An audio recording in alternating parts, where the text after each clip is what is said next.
আজান আরবি শব্দ, যার আবিধানিক অর্থ ডাকা, আহ্বান করা বা ঘোষণা দেওয়া। ইসলাম ধর্মে নামাজের সময় মুসলিমদেরকে একত্রিত করা বা তাগিদ দেওয়ার জন্য যে নির্দিষ্ট শব্দাবলীর মাধ্যমে আহ্বান করা হয় তাকেই আজান বলা হয়ে থাকে।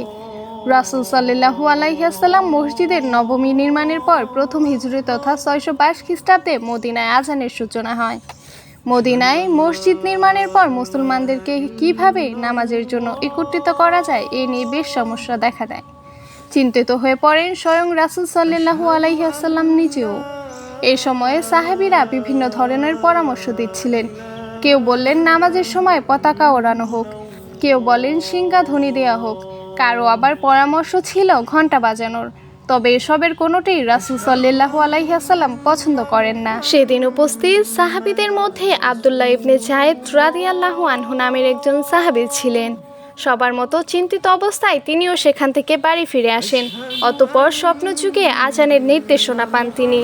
পরের দিন ভোরে রাসূল সাল্লাল্লাহু আলাইহি ওয়াসাল্লামের কাছে এসে বিষয়টি অবহিত করেন এবং বলেন, হে আল্লাহর রাসূল, আমি কিছুটা তন্দ্রাচ্ছন্ন অবস্থায় ছিলাম।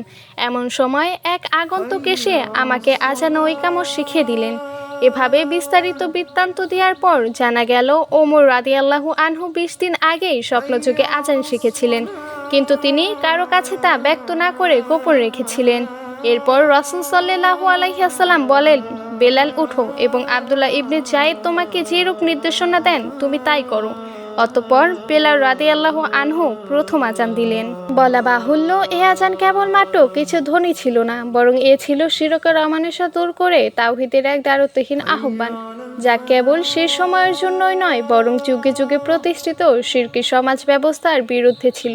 তাওহীদ ভিত্তিক সমাজের এক উদ্ভ্রান্ত ঘোষণা।